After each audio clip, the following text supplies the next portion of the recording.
ये जो अलग अलग तरह की बातें तुम्हें बताते हैं ना, कि जिसे देखने से अशुभ हो जाए, जैसे कि अगर किसी अच्छे काम के लिए निकलो और उसी वक्त तुम्हारी मुलाकात किसी ऐसे व्यक्ति से हो जाए जिसकी एक आँख खराब है, या फिर रास्ते में कुछ ऐसा देख लो, कुछ भी, ये जो भी सारी चीज़ें दिखाई जाती हैं, अगर तुम्हारे घर वाले तुम्हें कहते हैं ना कि इन सारी बातों को मानो, तो देखो वो तुमसे प्रेम करते हैं।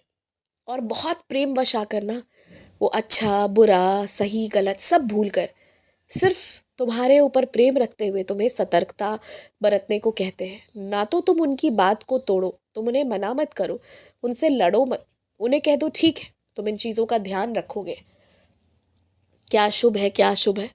लेकिन अपने तरफ से पूरा प्रयत्न ये भी करो कि सामने कोई व्यक्ति जीव जंतु है ना, तो उसे बुरा महसूस मत करवाओ।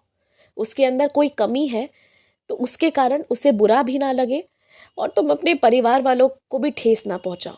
ऐसा रास्ता निकाल लो, और निकाल सकते हो, रास्ते हैं, तुम चाहोगे तो निकल जाएगा। क्योंकि अंत में ना तुम्हारे कर्म मायने रखेंगे। यदि तुम किसी के साथ दुर्व्यवहार करोगे, फिर चाहे वो तुम्हारे घर वालों के ही समझाने के कारण क्यों ना हुआ हो, तो भी वो बात तुम्हारे ऊपर ही आएगी कि वो चीज़ तुमने की है। तो इसलिए ना सोच समझकर कुछ भी कदम उठाना है।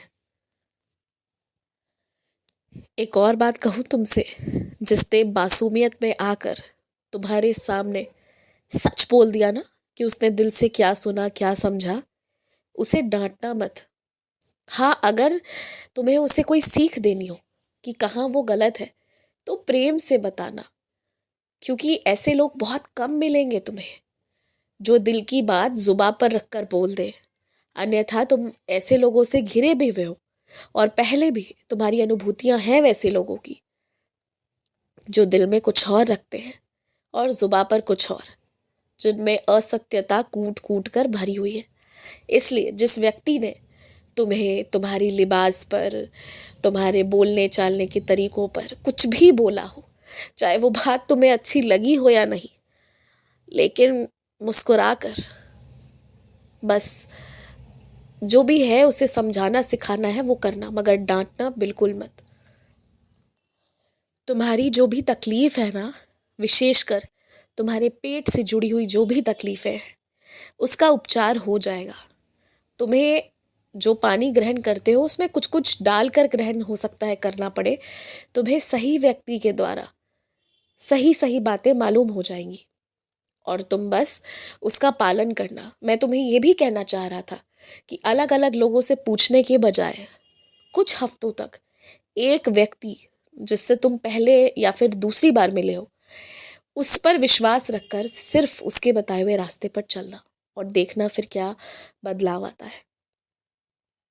और तीसरा, किसी के पास मत भागना। कुछ हफ्ता उस व्यक्ति को विश्वास करके देना, जो ज्ञान उसने अर्जित किया है, जो अनुभव उसने पाया है, उस पर विश्वास रखना। वो व्यक्ति मूर्ख नहीं है, हो सकता है उसके तरीके बहुत सरल हो, इसलिए तुम्हें ये लगे एक पल के लिए कि इससे क्या ही होगा, लेकिन चमत्कार उसी में है, कृपा उसी में है। और जो लोग ना जटिलता की ओर नहीं ले जाकर सरलता की ओर ले जा रहे हैं, मतलब समझो वो तुम्हारा हिफाजत भी साथ में चाह रहे हैं कि कोई नुकसान नहीं हो, कोई दुष्प्रभाव ना पड़े। इसलिए सबकी भावनाओं का कद्र करो और थोड़ा विश्वास करके देखो। खुश रहो।